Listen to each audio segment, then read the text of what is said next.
The mask. It's our lifeline. It allows us to go places that no other person can go. If you condition yourself correctly and train adequately, this mask becomes a part of you. You're comfortable in it to the point that you don't even think about having it on. We're told to wear your mask on pretty much everything. Vehicle fires, structure fires, unknown odors, gas leaks. Some are even now recommending that members pumping the rigs wear them. Last April, during this show, I noticed a small red bump on my cheek, right between my jaw and chin, right where the sill of my face piece sits. It was significant enough to avoid cutting it off shaving, but I really didn't think much of it. Over the next couple of months, it was noticeable one week, not so noticeable the next. Even if it wasn't red, it felt like a small half a BB under the skin. It had to be an ingrown facial hair. I'd had those a few times over the years. Over the summer, I started noticing a couple of dark spots on my arms and face. Freckles. Had to be sun freckles, right? I thought they were probably just big freckles, but I'm always looking for dark spots, watching them like I've been told to do. My annual dermatologist visit was already on the books for September 1st. During the exam, I pointed out the darker spots that I had noticed to the doctor, and she quickly dismissed them all. That's nothing. Nope. What about this one? No, that's nothing. Don't worry about those. Well, what are they then? Well, some people call them age spots. Great. Now I'm getting old. The exam is wrapping up. The doc had already looked me over. Seeing nothing suspicious, doing her due diligence, she asked one last time, "Are there any other spots or anything suspicious that you're concerned about?" "Oh yeah, I got this ingrown hair right here. Is there anything you can do to get this out? It won't go away." "Let me take a look at it," she said. "How long's it been there?" "Since March or April." "I need to biopsy that." "Biopsy? It's not dark, it's red." "Yeah, I don't like it," she said. The next morning, the world got the news that Jimmy Buffett had passed away. By the time the sun set, we all learned that he had died from skin cancer. Great, I thought. 10 days later, I was in California, I got the call. "Mr. Rhodes, your biopsy came back positive for squamous cell carcinoma. We need to get you scheduled for surgery. Can you come in tomorrow?" "No, I'm in California. I couldn't make it back." "Well, the next appointment is in November before we can get you in." I couldn't make it back that quick. So I took the November date and I said, "Can you put me on a waiting list in case anybody cancels?"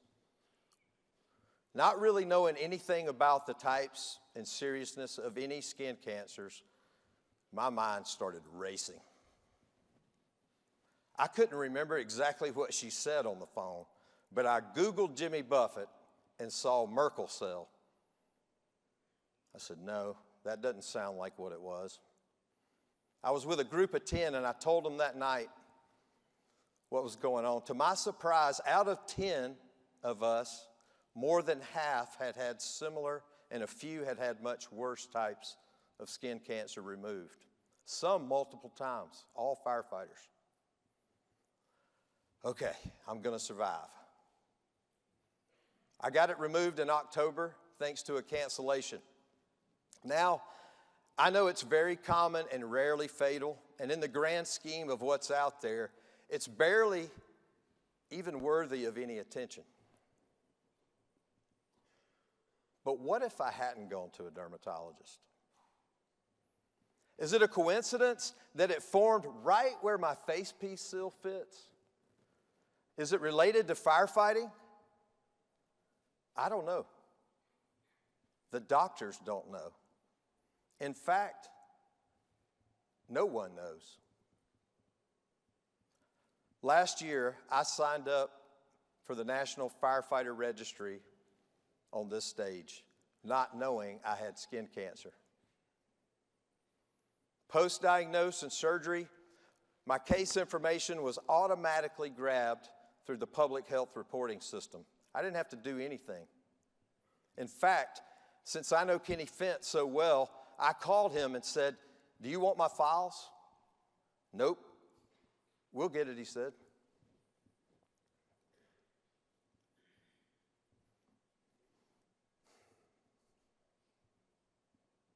I may not even be around when the question gets answered about why I had skin cancer in that particular spot.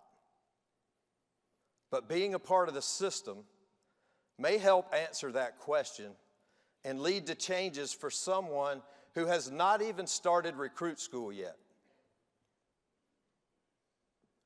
Don't hide behind any kind of mask. Don't put off or be afraid to get checked. Trust me, you do want to know, and you want to know as early as possible.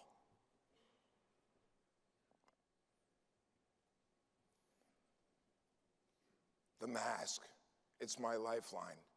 It allowed me to go places that no firefighter should have to go.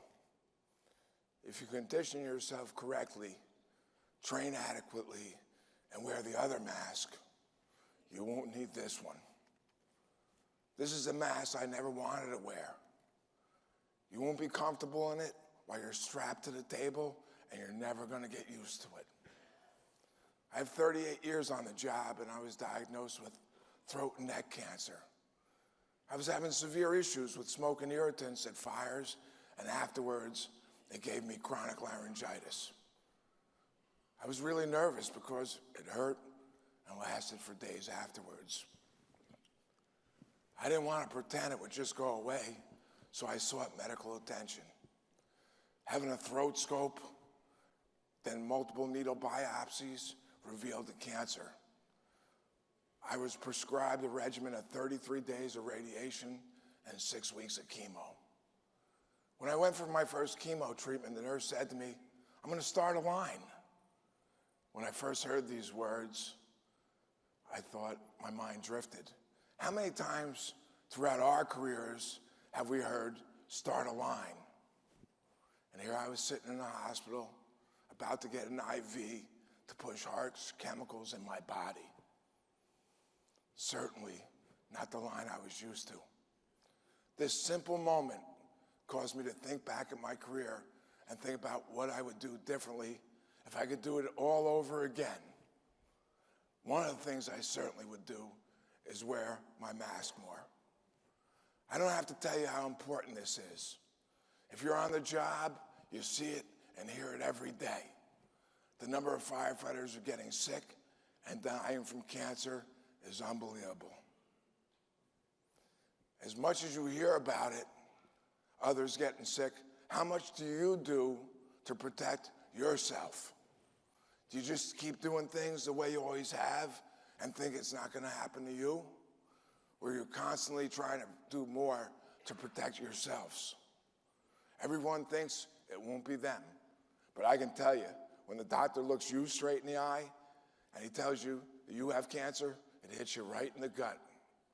Your mind's going to go racing in all different directions, and you will without a doubt think about your long career and what you could have done differently. Wash up quickly after a job and wear your mask. It may save your life and prevent you from joining another brother and sisterhood, one you certainly don't want to, the Cancer Society. For those registered for the National Firefighter Registry, I applaud you. For those who haven't registered, please do. We are the generation that can provide valuable information and documentation for those firefighters who will follow us in this great profession. We are all standing up to support cancer research and the National Firefighter Registry. Don't hide behind any kind of mask. If you've been diagnosed or know a firefighter who has cancer, please stand up.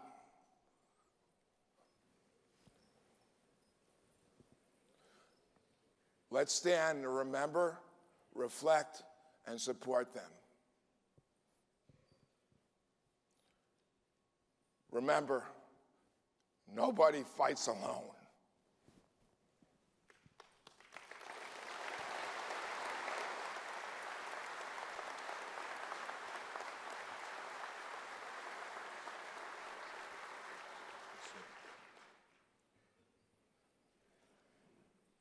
Kenny Fent is commander with the United States Public Health Service and researcher for the National Institute for Occupational Safety and Health. He obtained his Master of Science and Doctorate in Environmental Sciences and Engineering from the University of North Carolina at Chapel Hill. Dr. Fent joined NIOSH in 2008, where he is a research industrial hygienist and the manager and team lead of the National Firefighter Registry. Some of his more notable research at NIOSH has been on assessing dermal and inhalation exposures to combustion byproducts in firefighters.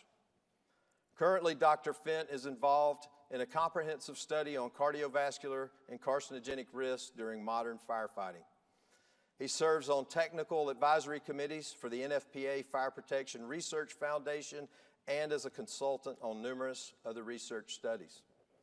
Please welcome my friend, the manager of the National Firefighter Registry for Cancer, Commander Kenny Fent.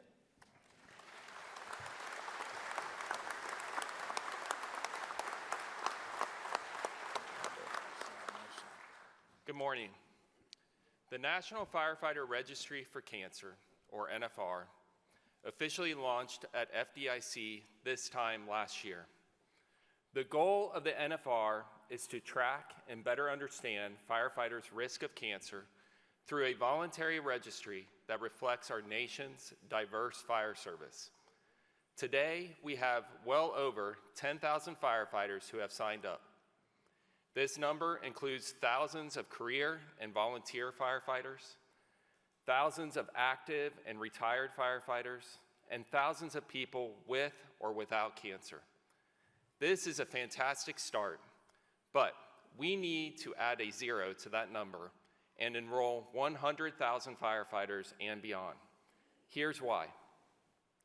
If you are ever diagnosed with cancer, researchers and public health professionals like NIOSH will not have detailed information about your occupation unless you enroll in the NFR.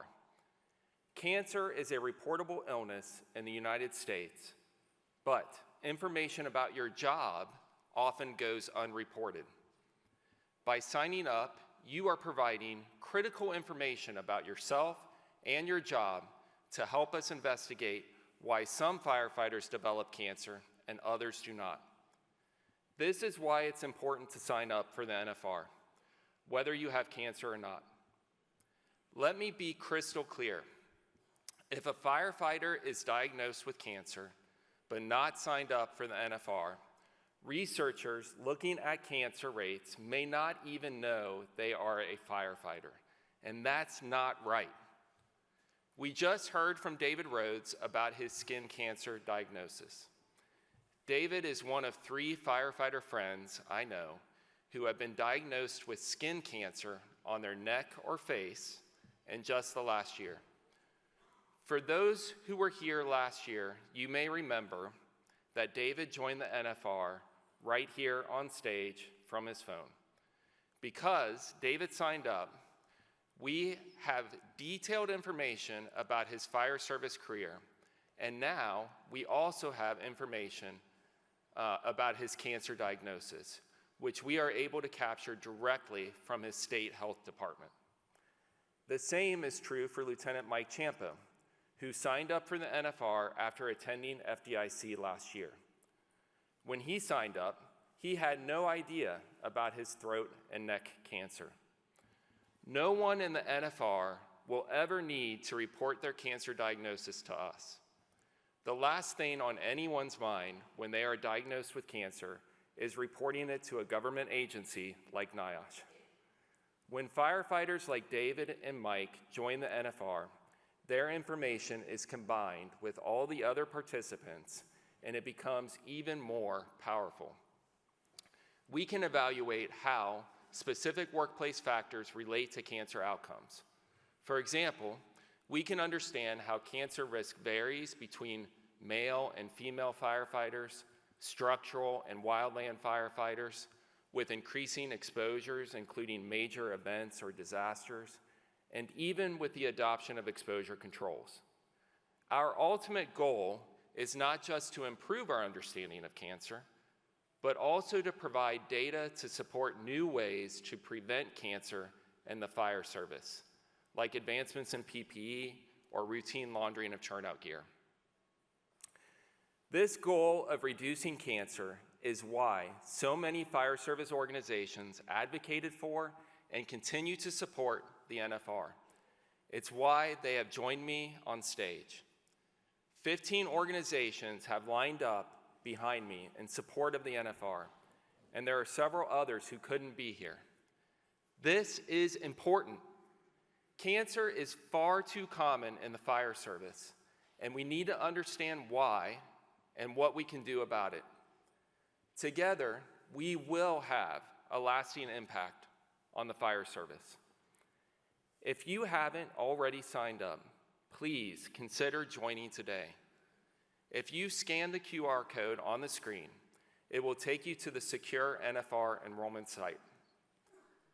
You can get started in just 5 minutes by creating an account, providing your consent, and completing the user profile. Then you'll be directed to complete a questionnaire about your work history, but you can always complete that later. I know you already stood up, but I want to ask you a similar question. If you know a firefighter with cancer, would you please raise your hand? Look around. Look at us on stage. These organizations are raising their hands not for 1 or 2 people, but for hundreds of firefighters. The NFR isn't for any one person. It's for the entire U.S. Fire Service. It's for everyone who has been affected by cancer or knows someone affected. It's for everyone in this room today and everyone back home in your departments. It may not seem like a lot, but joining the NFR, whether you have cancer or not, can make a big difference. Please sign up today and then tell your colleagues to do the same. Thank you. Come on. Let's get everybody up. Come on, take a picture. Come on up. I want you to get in the center there, Kenny.